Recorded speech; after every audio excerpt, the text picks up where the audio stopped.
Joining us right now from Corriere Canadese, the largest multicultural newspaper in all of the GTA in Ontario, Leo Molinelli. Leo, welcome. Hi, Anthony. Thank you for having me. Hey, it's my pleasure to have you on. Really, thank you for making time out of your busy schedule. Leo, let's get right to it. The whole world was watching. The whole world was anticipating a wonderful match. And for the first 45 minutes, I think we got a great match for the first half. And then in the second half, unbelievable display by Real Madrid. I'm still at a loss for words today, Leo, in regards to that second half. But let's talk about that first half. What a goal by each team. The pace was unbelievable, Leo. Yeah, it was a great game. I mean, is what you expect from the final of the Champions League. I think there in the field there was the two better teams, the two teams that deserve the most to be there, probably. But I mean, I'm still not understanding what happened to Juventus. Why Juventus disappeared? Let's talk about that, Leo. So let's say that first half was even. They both played even to each other's strengths. So let's move to the second half. To me, that goal by Casemiro, which was deflected off Totera, if I'm not mistaken, that turned the game all around because Buffon had no chance. It deflected. It was an unbelievable goal for them to give up. And then after that, that's it. You could sense that they were deflated. But even before that, Leo, as soon as they started that half, to me, physically, they looked a step slower than Real Madrid. I don't understand. They had 2 weeks off, Leo. I don't know. It's what everybody also in Italy is wondering is what happened in those 15 minutes of half time. Because, I mean, as you said, in the first half, Juventus was there, was playing, was actually doing a pretty good game.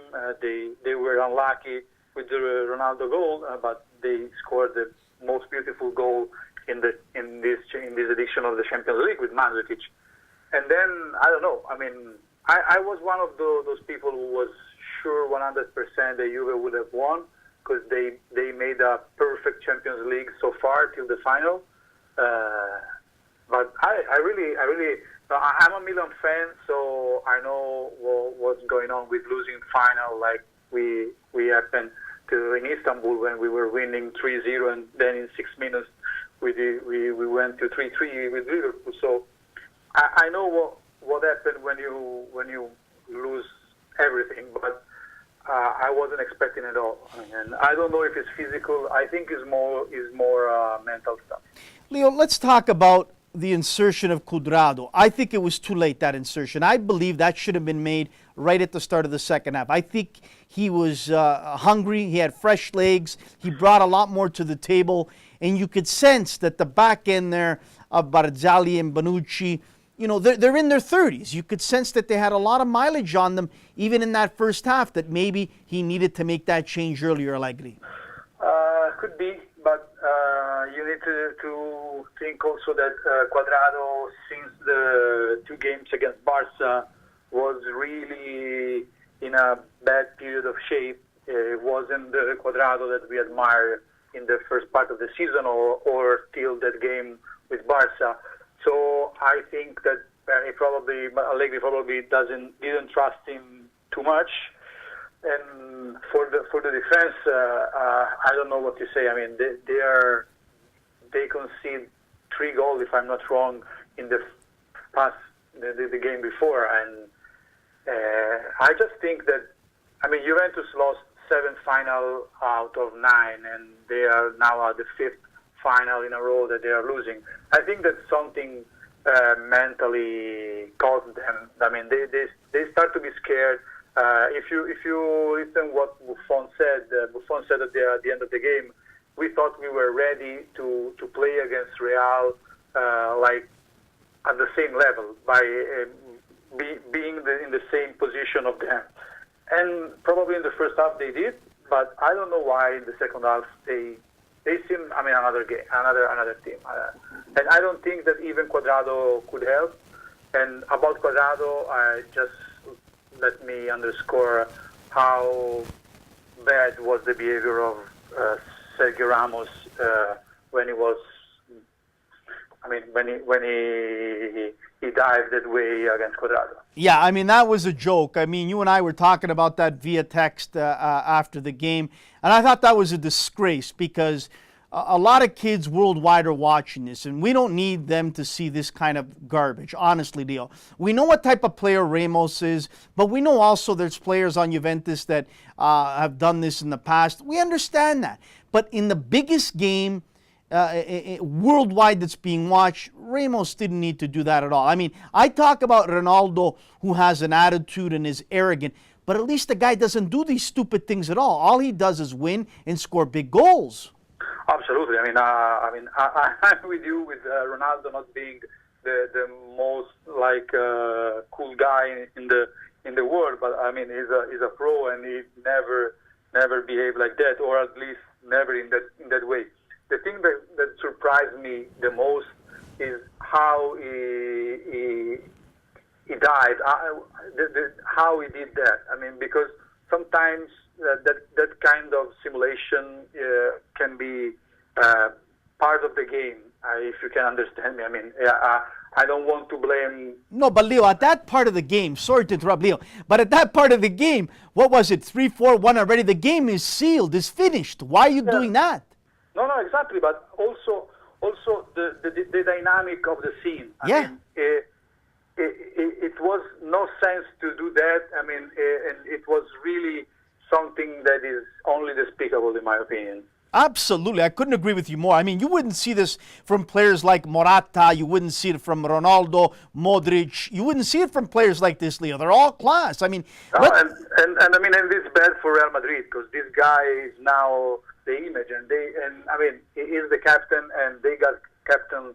They have Lord like Hierro, like Raul, Emilio Butragueño. They got people that is poor class.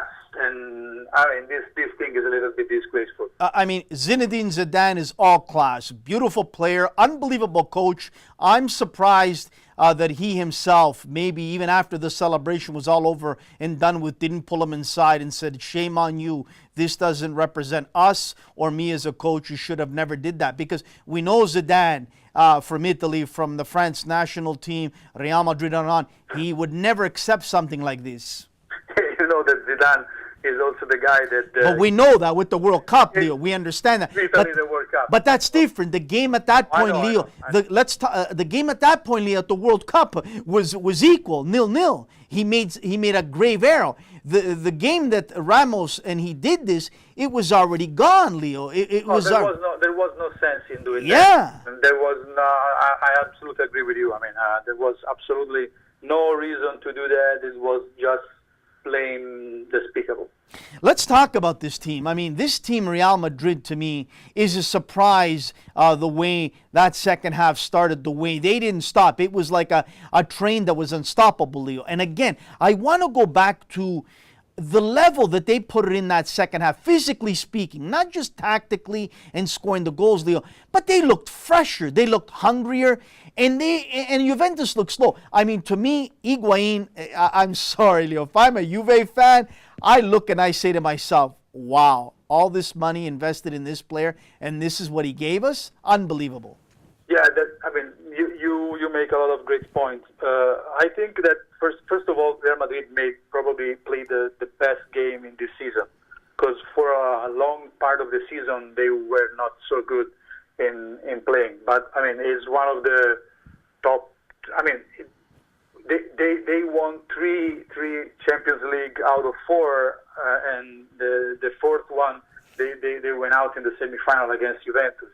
So I mean, they are really one of the best team ever, probably, and they got people that have pure class. I mean, they got Modric, they got Kroos, they got Marcelo, and these people is unbelievable. I think that was really unbelievable how they were able to pass the ball and the skills that they have and the strength that they only touching the ball they were preaching class. Yeah. And I think that also this could be something that destroyed mentally Juve. Juve found himself in front of a group of people that was superior, and they were almost arrogant in their superiority. Yeah, absolutely right. Like, let's be honest, Leo. A lot of people before this game were already engraving the name Juventus on the trophy. They were already giving the medals to them. I was one of them. I was a bit skeptical. I knew it was going to be a good game, a solid game, maybe 1 goal, 2 goal difference, but not like this ever. I mean, big-time players rise up to the occasion, Leo. You mentioned Marcello. Absolutely rose to the occasion. I look at Dybala, he did nothing. Higuain, nothing. And I fear for this Juventus team, Leo. This is not a young team. Bonucci, Chiellini, Buffon, Claudio Marchisio, Higuain, Dani Alves. These are all guys that are old, Leo. You have to start bringing some fresh young blood, or they're going to have problems. No, I think that this was it. I mean, they built this team to win this season the Champions League, and they were really one step to the result. As you said before, Higuain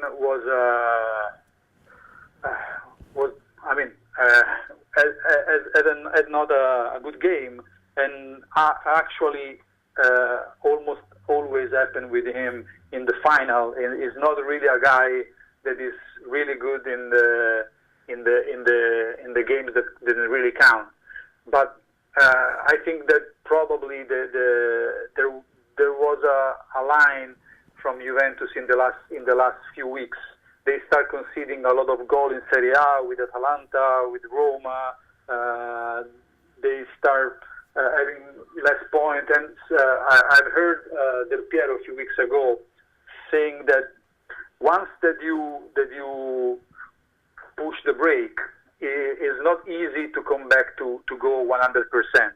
So they probably try to save themselves for the final, and they probably waited too much, and then was really difficult to come back to be themselves 100%.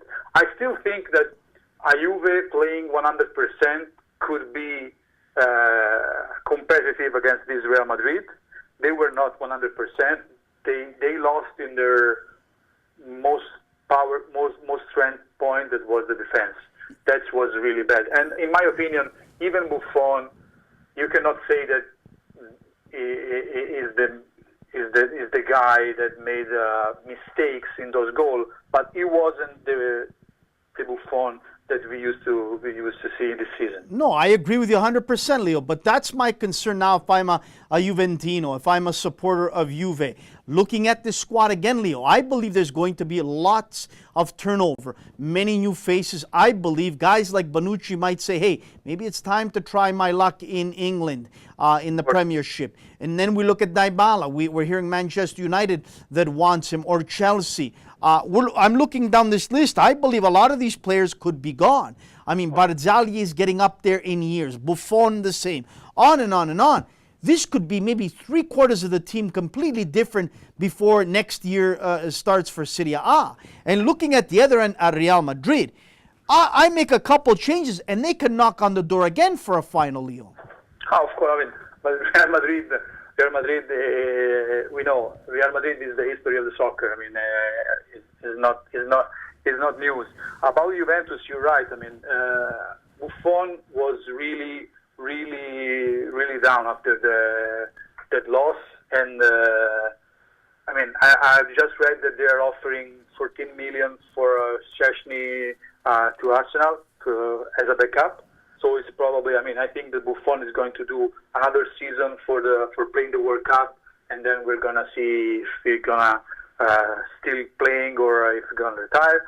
Bonucci is probably going to Manchester because he's 30 and they need the money. I mean, they don't need the money, but if somebody offers you 70 million or 60 million euro for a defender that is 30 years old, you are crazy if you don't accept that.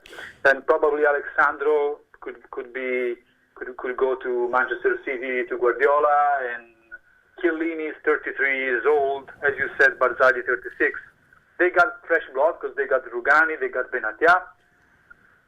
My concern about Juve is that this loss could be really tough to digest because it's not the 2 years ago loss against Barcelona when they were the surprise. And okay, they lost against the best team in the world, but it was something that you could see that they got the future. Now, as you said, it was the last stop, and that should have been it, and it was not. So I don't even know if Allegri is going to stay, because we are hearing today that Paris Saint-Germain is really interested in him. And so let's see. I mean, Juventus never die, because they always come back. No, absolutely. I agree with you there. Leo, before we let you go, let's look at the last 10 years, maybe even 15, but let's say the last 10 years. Real Madrid, Barcelona, a couple of the German top squads, mixing once in a while a team from the Premiership. They're always knocking in the final of the Champions League. Years and years ago, it was your club, Milan, that would knock on the door year after year after year, win some, lose some. I fear for the Italian squads that this could be, again, a long wait before they get to a final. Because, let's be honest, a Roma, a Napoli, a Milan, a Lazio, whatever, they have a long way to go still to compete with a Real Madrid, a Barcelona, the German clubs, Chelsea. I fear if they don't start to invest money and buying players, that they could be far away from a final. You're probably right. I mean, Juventus was a lone star in the Serie A, in the Italian Championship.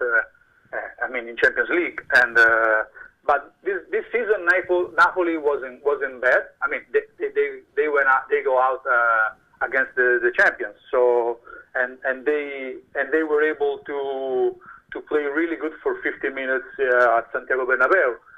Let's see if Inter and Milan, with the new Chinese property and owners, they can invest a lot of money. Milan is seemingly doing pretty good respect to the other season.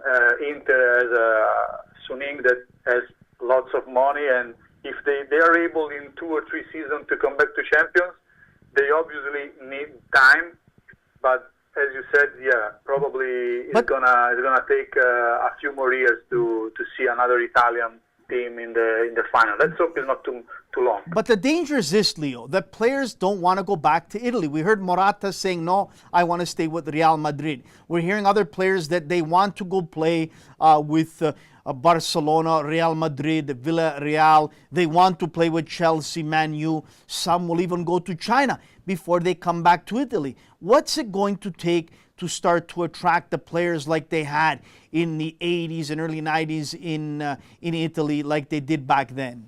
I don't know. I mean, Morata, you're right, but I mean, I think Morata is something a little bit different because he played in Juve. He said he doesn't want to be the trader that comes back, but Milan offered to him €8 million for a year. I mean, and that's a legitimate offer.